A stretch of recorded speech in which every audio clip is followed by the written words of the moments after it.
This is Worth Kick Legend. Today we're going to give you some tips on how to work the heavy bag. I had a question from viewer Alexander Lee on some tips on how to work the heavy bag a little better in your solo training. I'm not going to go over a lot of the stuff that people already have out there, including myself. If you register at kickoflegend.com, I have a couple of free videos on how to work the heavy bag, taking you through the workout app, which you can download on iTunes. So I want to give some content that I haven't heard a lot of out there. First of all, there's no wrong way to work the heavy bag. Don't let looking cool, looking tough, maxims you may have heard over the years dictate how you want to work the heavy bag. The first time someone took a heavy bag down and started dropping elbows on it, people probably thought he was a nut job. Until now, no one would bat an eyelash at it if they have any sense of what MMA is all about. So do what's right for you. Personally, I tend to use the heavy bag for my power training, but I will also use it for overall workout, fine-tuning my sense of range, fine-tuning some of my sense of angling and footwork. What I don't find the heavy bag particularly useful for is working on precise timing and working on certain angles. And it's all about how the heavy bag fits into your overall training program, right? If you only work out at home, that means you pretty much got heavy bag, calisthenics, and shadow boxing, right? And if your partner or one of your buddies comes over, you may have some ability to spar or work mitts. If you have a more full-scale training program where you have the heavy bag, you have Thai pad drills, sparring rounds, you got road work, you got fitness membership where you can do a lot of weightlifting and calisthenics, your priorities on what you do on the heavy bag might be different. So it all depends on how you want to use it. For power training, I like the heavy bag because it allows me to use my time with partners more intelligently, right? I mean, as much as I love to drill the pads when someone's holding them, I could use that time to work on defense, timing, positioning, fine-tuning how things come in, rather than just blasting away at the pads, which I could use the heavy bag for.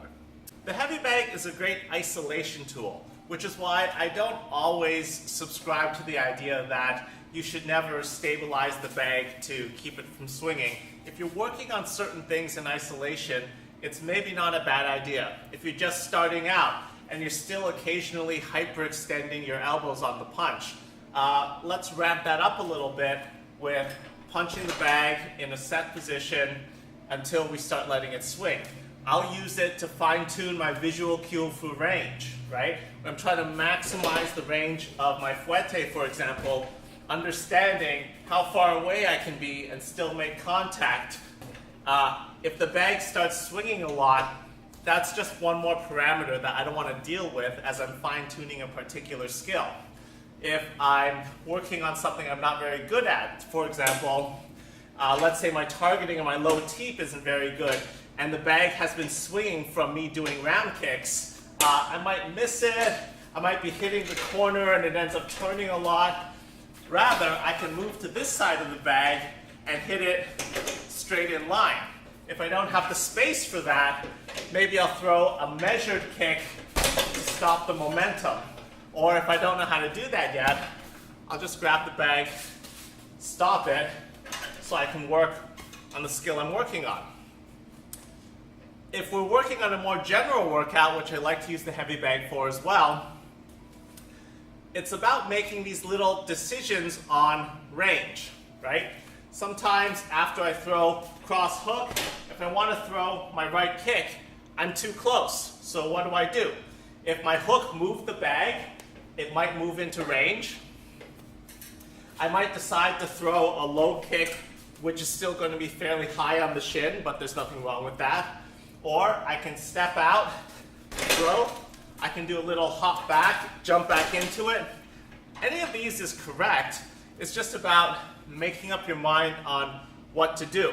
Now, if I'm hitting it for a general workout, I do believe in just letting the bag swing so you learn how to make these micro adjustments.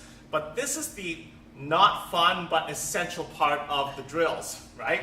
So as I'm hitting, I'm making these decisions on whether I'm stepping between the shots, waiting for the bag to swing into position, or some combination of both. Let's say if you're doing 5 kicks on one side, you'll notice by kick 3, the bag has started to swing over to my right if I'm doing left kick. So I start making little micro adjustments in between the kicks, right?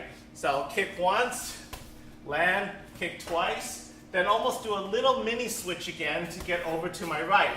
And if the bag starts swinging back, I'll make little micro adjustments during my switch so that I can hit at the correct range.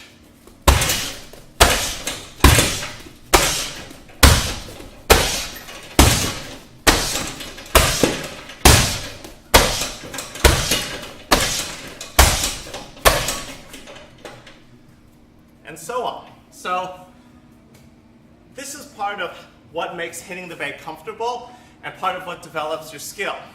You do this a little more naturally with Thai pads, but the heavy bag is less forgiving, so there's no chance of the bag adjusting to you.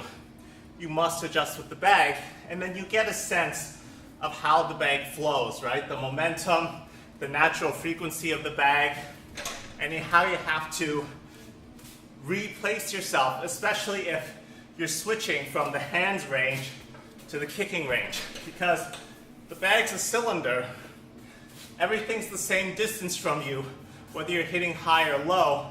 It's just about the length of your tool.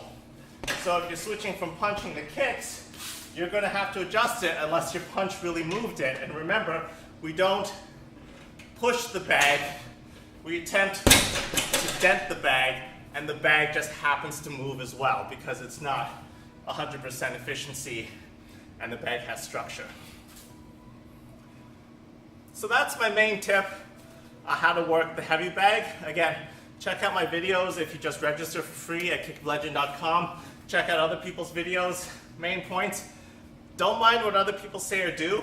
Do what you need to do to get the work you need. But if you are going to work a more general workout round, make sure you're making adjustments between the hits to get the correct range and the correct hitting feel.